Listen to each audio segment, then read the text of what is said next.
Greetings, Pilgrims. Welcome to another episode of the Polygon Pilgrimage. And today I want to show you some very exciting 10 different ways I've used the Cube 3D, the Shape Mapper, and the new changes to the Splatter Circular nodes, new inside of Substance Designer 2017. I'm on .2.1.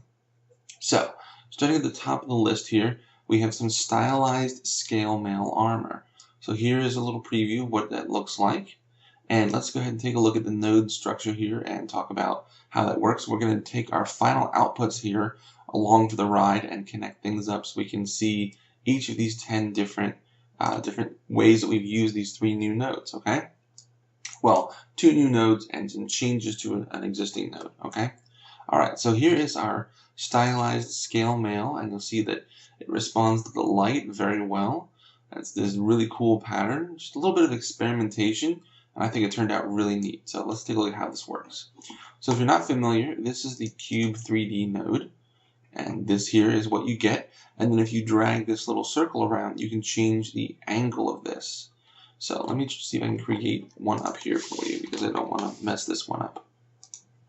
But we'll put a Cube 3D node down here. And now, this is what the defaults are. So here's the default values. So you have your orientation, 0.25. and then size of 1 all the way across, and then a scale of 0.25. So if I click and drag this, you'll see what happens here.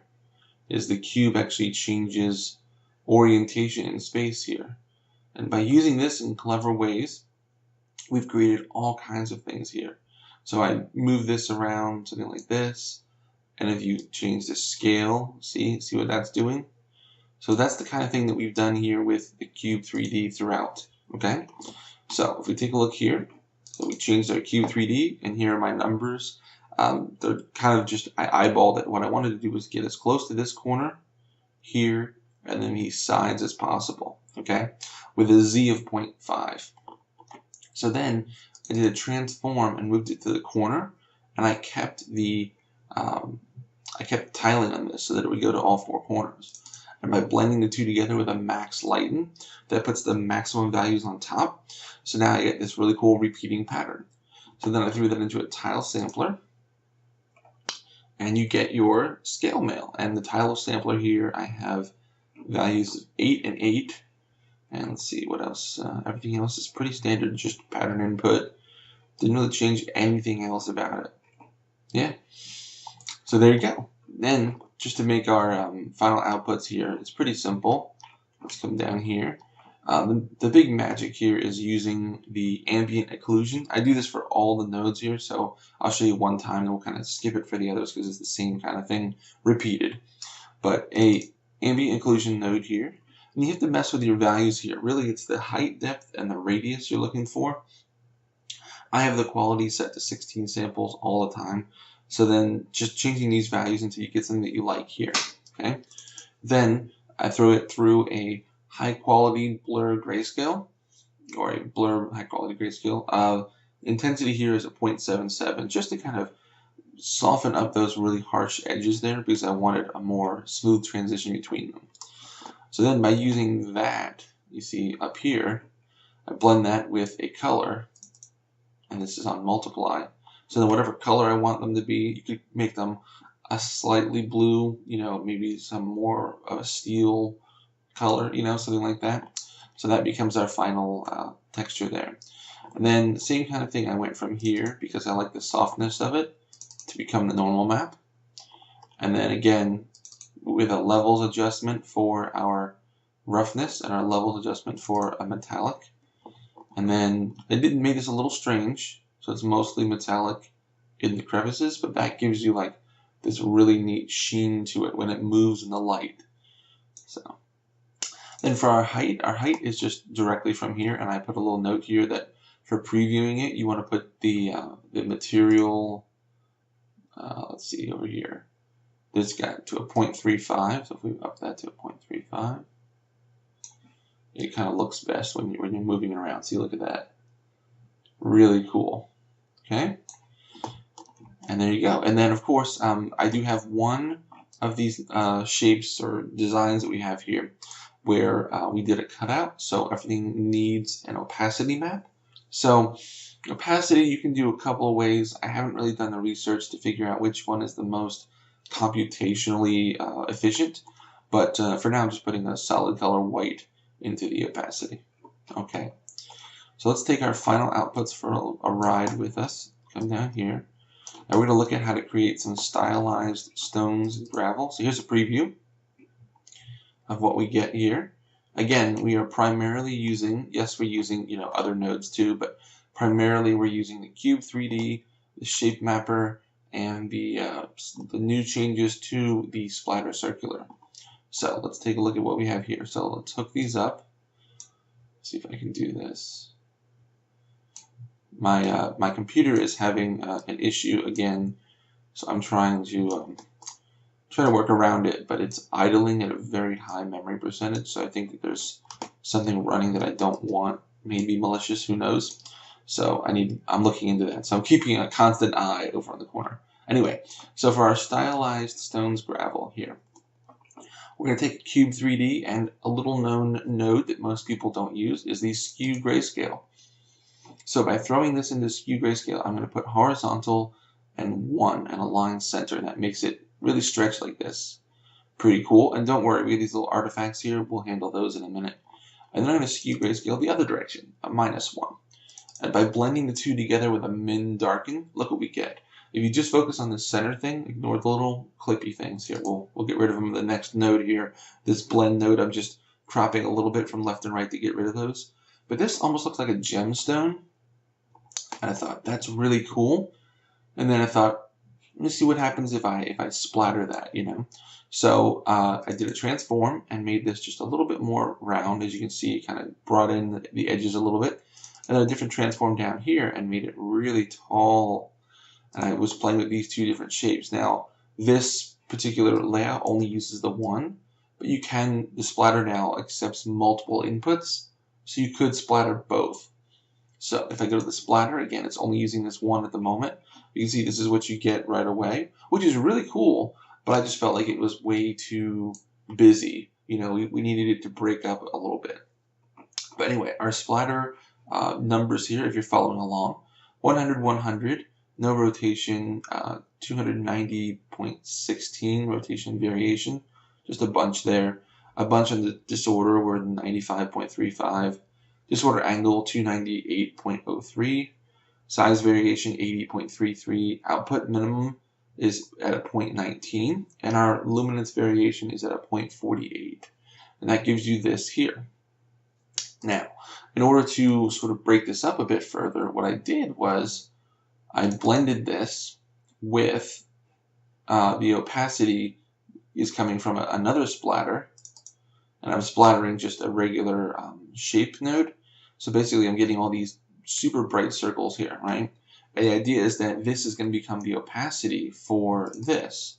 So we're only going to get these where these are, and that gives you this. So now you get some, some stones, but you don't get all the stones, and that looks a lot better, I think. I think it's a bit more realistic, actually, even though these are stylized.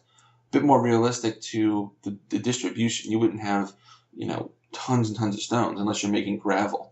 So, but if you look carefully, they look pretty good. I'm thinking if you were looking top down on this, that's a pretty good quick little stone, So there you go. Okay, and then of course over here, this is the buildup of everything. So to make this background, I just did a fractal sum base.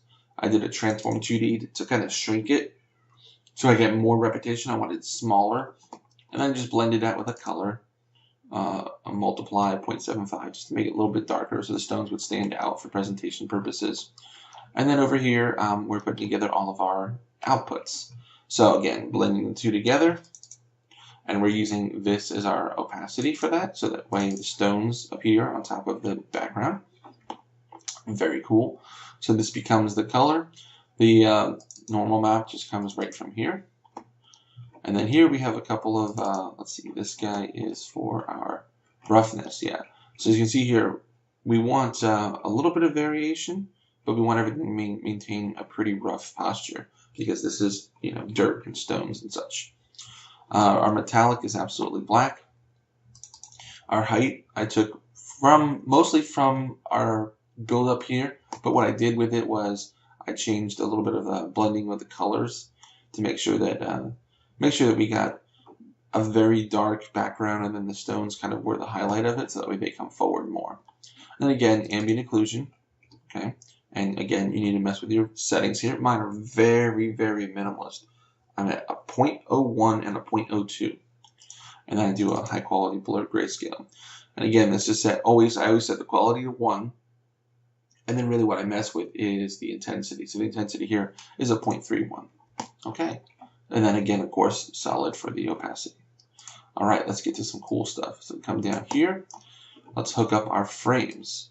So one of the things I noticed while I was working with the shape mapper is, depending upon the numbers that you plug into some of the settings, you can get this strange behavior of the shape kind of just follows the outer edge. But if you use it to your advantage, you can create some really cool looking, look at these cool metal frames. Like imagine if you put a painting in there. This would be great for texture with a painting in there, okay? So let's take a look at how we came about this. So you'll notice that I'm borrowing from previous steps, which is, typical. As I'm experimenting, I'll start creating something, and then I'll, creativity should be messy, and it is. You just kind of throw this over here, throw this over there, and take a look. Then I organize it here to show you guys what my brain was thinking kind of in real time. So coming from up here, we're going to take our cube 3D that is pretty standard, and I did a transform, and what I did was I said, I wonder what happens if I exceed the borders, so I just stretched it out.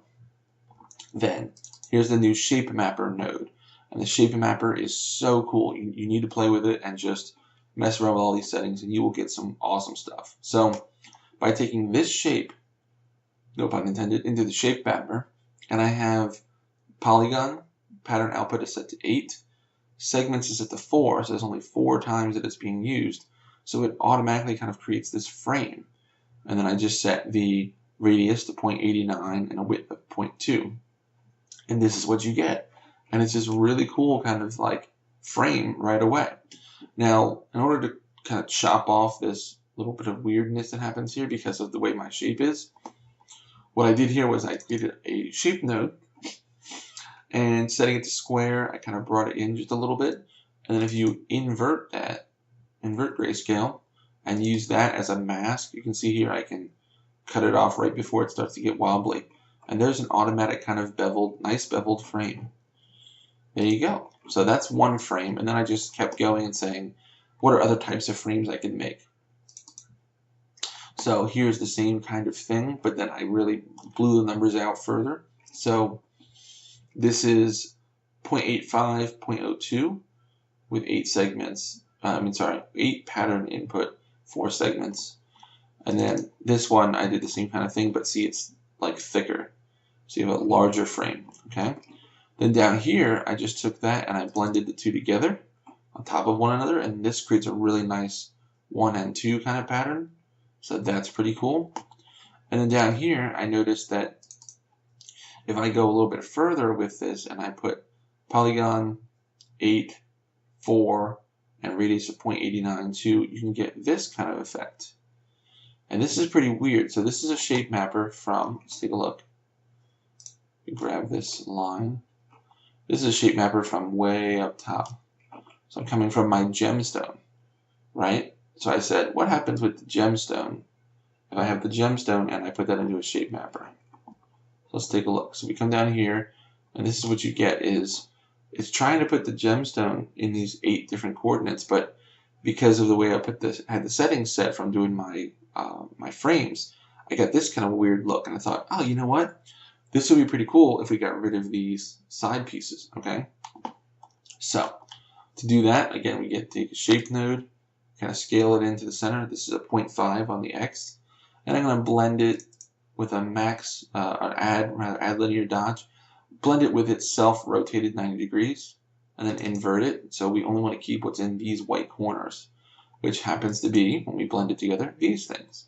So this is a great, perfect little, like just the corners kind of frame. So there you go. So then this is just combining all the frames together.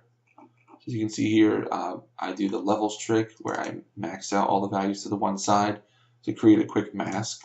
And then blending them together with, see, this one is a blend of the corners on top of the thick frame, and the levels to lower the overall value, and then I transform it, and that guy's the one that's right in the center here, this right here, okay?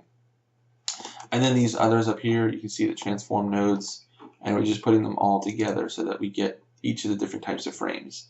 So there you have thin, thick, the double, the 1 and 2, and then the one with the corners on top of it, just to kind of show it off, just so that we can kind of put all these frames all in one here to show you all the different frame possibilities in one thing.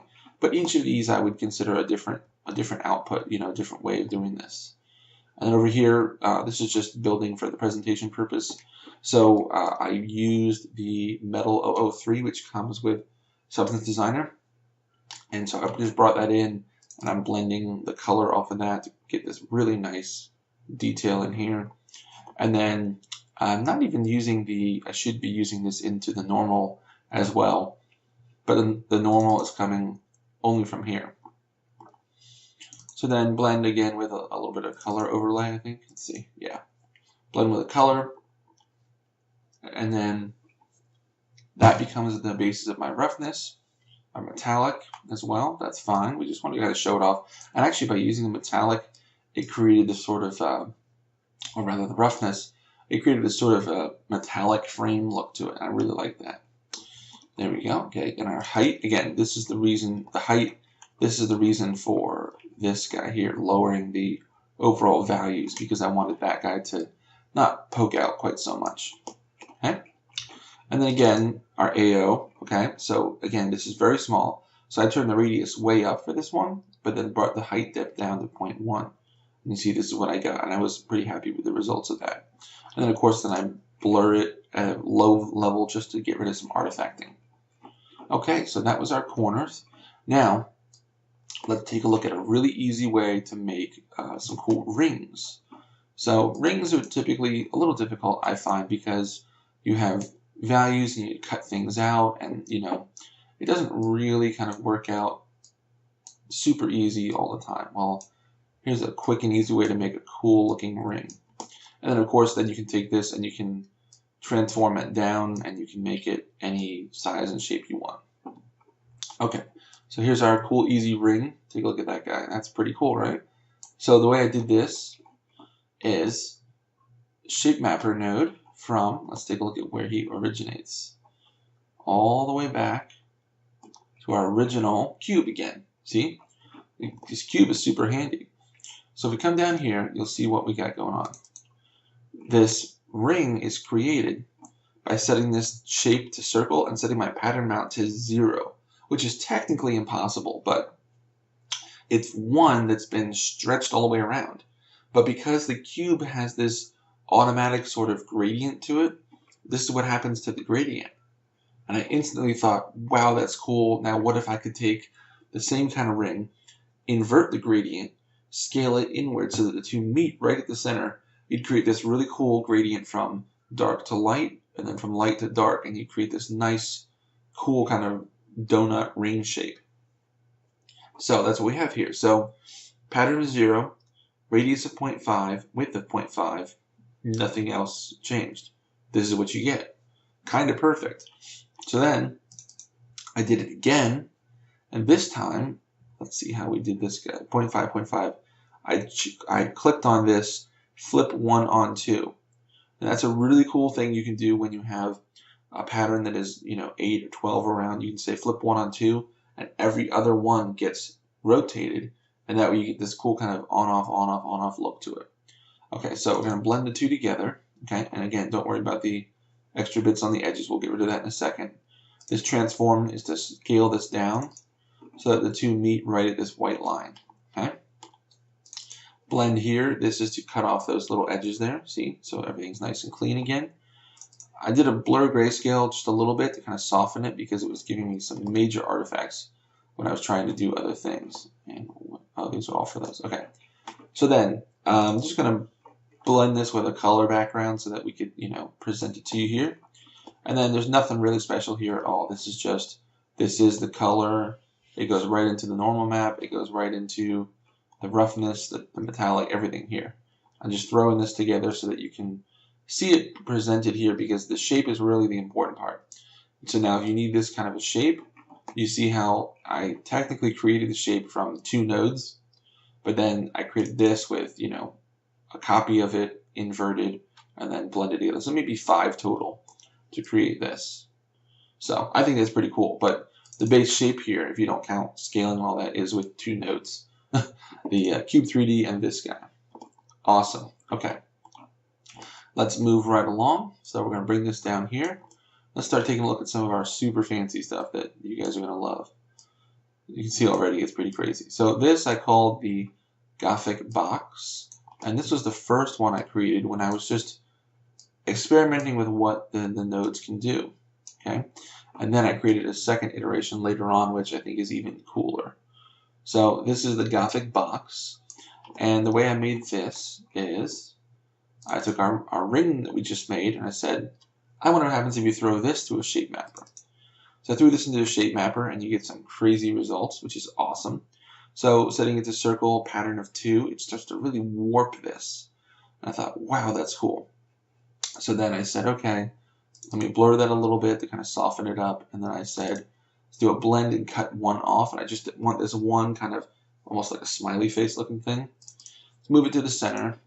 Let's start to mess with it. So I did a blend of a copy of itself over top of itself. On max lighten, you get this really cool effect where these ridges kind of meet and it's almost seamless. It goes to the next ridge, almost like these are like Celtic knots that have been very delicately carved. I just thought that was the coolest thing. So I started to go kind of crazy with it. And let's blend this together with a rotation of itself and you get an even more complex knot. And then you can do a different variation of that by doing a 45-degree angle. You get this, which is really cool. So then I said, okay, if I have this, I scale it down a little bit, and I blend it with this, then you get this. You start to get some really cool stuff, right?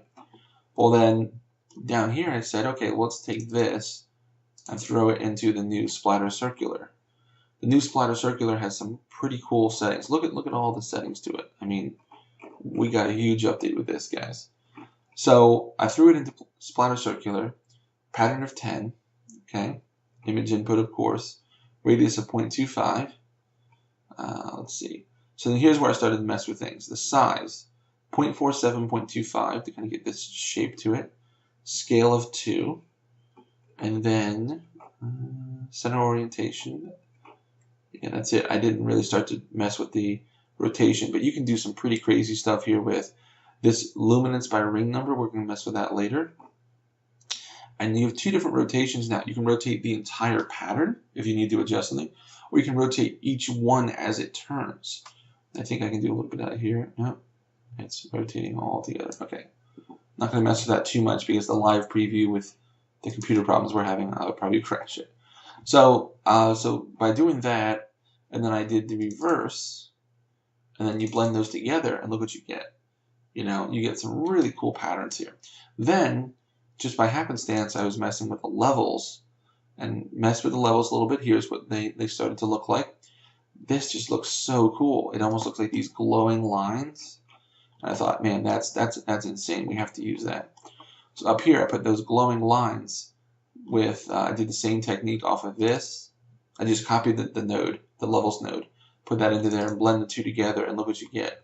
And this, for some reason, really reminded me, these things remind me of, there's an old movie called Never Ending Story, and the cover of the book the kid reads has like this crazy knotted kind of detail into it. So I just thought that was really cool.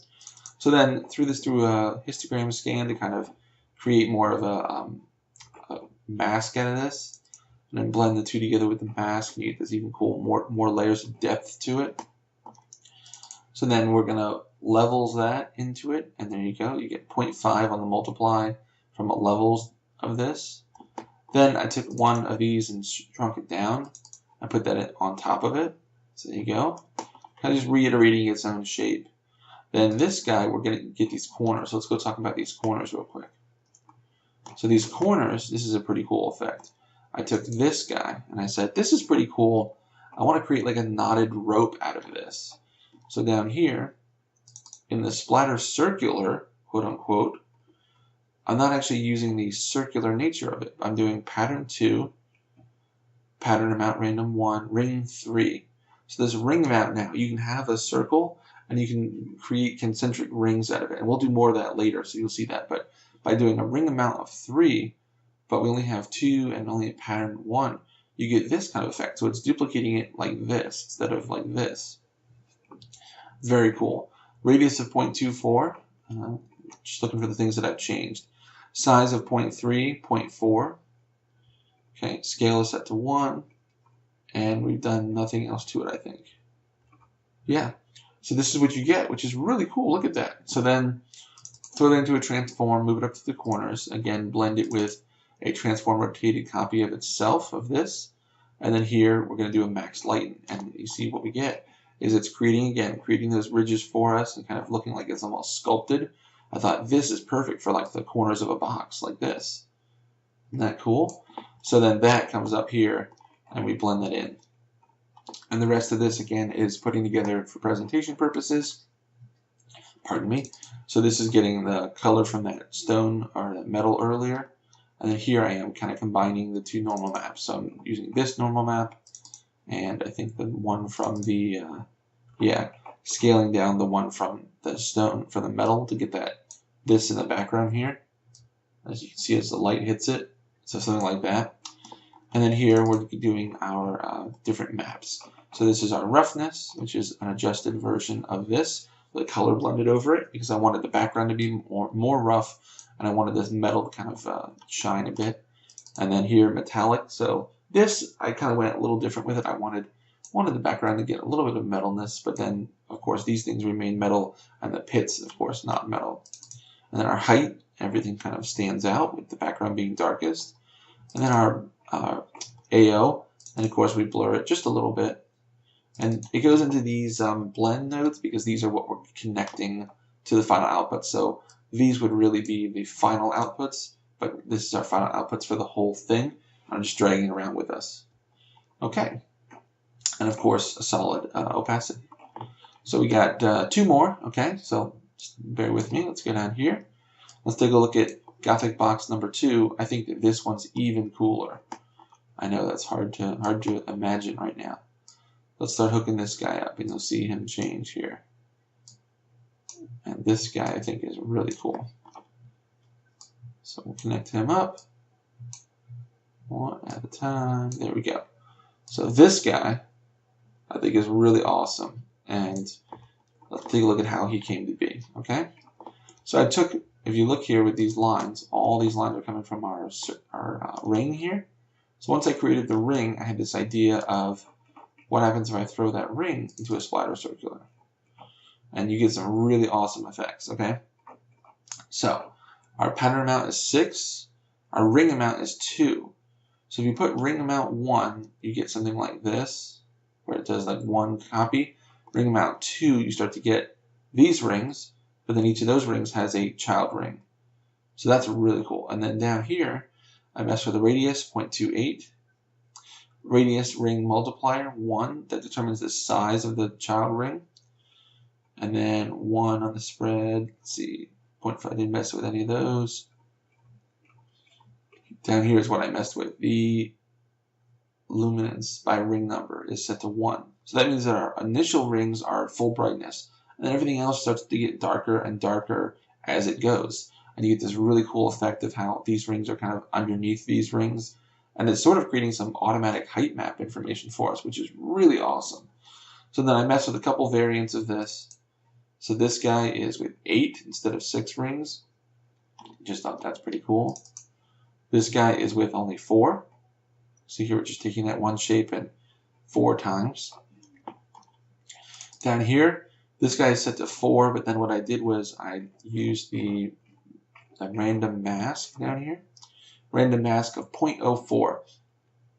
So it'll start to select certain ones and remove them from the pattern. And I thought, that's perfect. So if we come over here, what I did with this was I scaled this guy down into the corner and then did the corners trick where you blend a rotated copy to create the corner pieces here. And then from there, we're going to combine this with something else that we got to go create. So let's go create that. So let's come over here. So I started to create this, I wanted to create like this Ankh. See this guy? I thought, this is really awesome. I made this from, you know, this is all based on a cube, and then just with all the cool new nodes we have. So we made this out of a cube, guys. That's just crazy. So over here, shape mapper from our original circle. The shape is set to circle 4.5. Nothing special about it. Radius of 0. Not really 0, but you know what I mean. 0. So it kind of does this. And I thought, okay, let's transform and make that bigger. Then I said, I want just this top one. I don't want the other 3. So I did a polygon, rotated it 0.12 or 45 degrees, moved it up to the top, and then by using that as a mask, I'm taking just this one. Okay? Then another shape mapper with the same circle, but then for a radius of negative 0.25, which it's possible to have a negative radius, but okay. Negative 0.25, 0.5. Scale it up. Again, use the same thing here and cut out just one. Rotate it. Blend it together. Flip it. Blend it with the previous result. So we're starting to get our Ankh. And then this guy is this guy, but with some serious transforming. Rotate it around, scaled in, stretched out, and then add the results together, and you get this cool little Ankh. Then, as if we weren't done already, throw that into a splatter circular. And again, we're not really using the circular nature, but pattern amount of 1, ring amount of 5, you get this. And it's creating that knotting effect for us. And yeah, we have these little lines here. Don't worry, we get rid of those later. Actually, right here. There you go. Cropping area 0.26, 0.74, 0, and 1. That gets rid of those little edges. So then, again, a corners thing here where I'm taking that, transforming it to a certain spot, flipping it, you know, merging them together, and you get this. Very cool. Now let's combine that with this, and look at that. That just looks awesome, and that should be, you know, the corners of a cool box. So then I put the thing from the beginning that I talked about where it kind of automatically heights it for you. Put that together. And then here's our presentation stuff at the end, and this is all of this right here. It's just creating a dirt mask because I wanted to put a little bit of dirt on it, just playing with some old techniques. So this is just a normal map into a curvature sub-L into the dirt, and the dirt is masked from a clouds 2 to a histogram range. Histogram is 0.73. And then, so that creates this, and then I did a blur high quality grayscale just to kind of get that just a little bit, okay? Then that goes into a normal map that I'm then blending with the normal map. Inverting first and then blending. So that way we kind of chip into the surface, because if that's dirt, I want it to be like if there's some chips in it. You can see a little bit of that in, yeah, here. You can see little spots in it, and it's all chipped up and dirty. Just kind of playing a little bit as I was creating all these. So then the color here is very simple. This is this, and then putting in our AO on the bottom. We'll get to that in a second. And then borrowing again from the metal up top, and then putting the dirt on top of that. Okay? So then our roughness here is taken directly from here. And then I did an opacity and brought it down with a subtract from borrowing again from the metal up top. Okay, so that creates this kind of look to it. Very cool. And then this is our height. So our height is actually like a pumped up version of this guy. Over here into an add sub. And the previous node of that comes up from there, again, the metal. And then this, I'm just putting color over top of that. And I'm putting a color over top of this using the dirt in order to make that affect the height. Okay. And then down here we have, I'm sorry, that was all for the metallic. The height is just this. So it's this guy blended with that color. And like we talked about, I created the levels off of this because I wanted to bring the one part down a bit. I didn't want these guys sticking out further than this guy. Okay.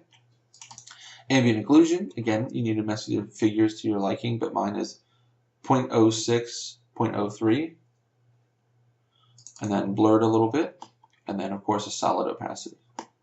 Okay, so that was our Gothic Box 2 which I really liked. Okay, so last one for the day. This guy is the one that really needs the opacity. This one I called the emblem, and I was just messing with the Cube 3D and the shape mapper to see what it could do. And what I created was an oddly, I don't know, it reminds me of an old arcade game emblem or some kind of cool cartoon show or something, who knows. So this is what we created, this cool emblem shape, and let's take a look at how we did it. So this, I was messing with the Cube 3D in different ways. So I took Cube 3D and made it very tall.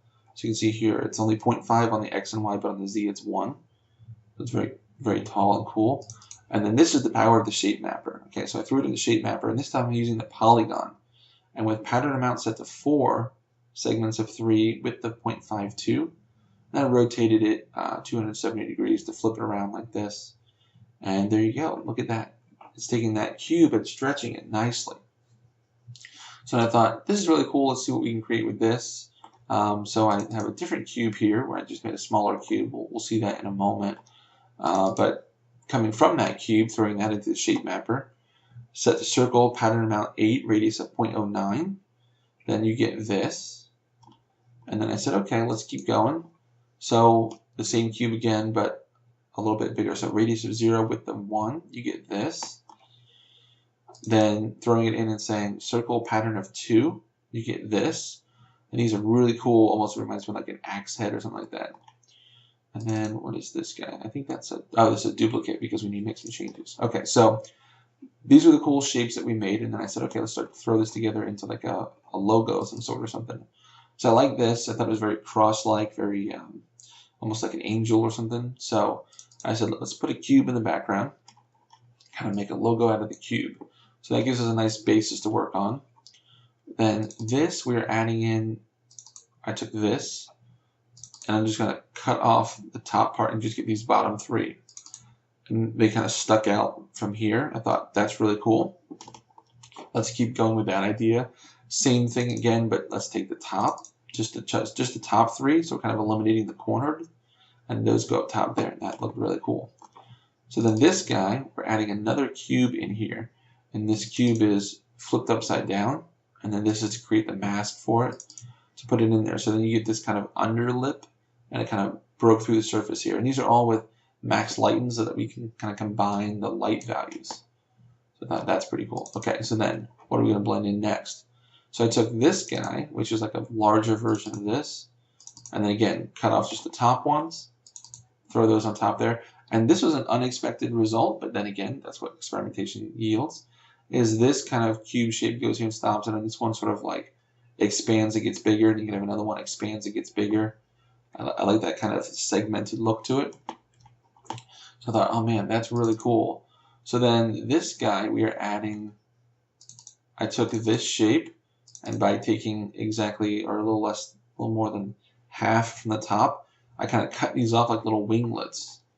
So then by blending those in, you get these little winglets kicking off the ends. So that's pretty cool. I like that a lot. I was like, this is really going somewhere. So then I started to get crazy with it. So then it gets all these extra little doodads on it. But by taking this guy, let's see here. So we're blending, we're blending this with this, and we're doing a min darken. And it created this really cool kind of cutout of just these little winglet things. So I said, okay, let's take just one winglet. So we'll cut that out using the right of 0.5. And let's move it over and scale it up a bit, stretch it out. And then we're going to, this is the result of blending one of them and then blending that result with it flipped onto the other side. You see you get this kind of cool effect. And because of the max lighting and the way that these gradients work with the cube right away, you get this really cool sort of like that segmented look. This goes into this, there's a surface there. We're building like 3D out of 2D, which is really awesome. So then I said, okay, I want to make some additional ones up top. So I rotated this guy. And again, don't worry about the bottom here because we cut them off right here, 0.62. So we go from this, and we added in this guy in the background. See how he's kind of cutting through the shape. And it's almost like we're pulling up and it's blending right through the shape. So then we do another one over here and it cuts through there and adds these little pipes on the back. I just thought this is super cool, so we have to try this out. So actually, this should go here. There you go. So now it's cutting out the background. So for our final color, again, I'm borrowing from one of the metals that comes with metal 006 this time, that comes with substance. So that's here, and this is our levels trick again to create kind of our shape. So that's the metal. This is the AO here. I should blend this with the AO actually. The AO looks really cool. Although you do get these artifacts when you get it too small, so you blur it to kind of smooth those away. Our normal map here is this guy right from here. Height to normal, and then blur it a little bit to get rid of the artifacts. Okay.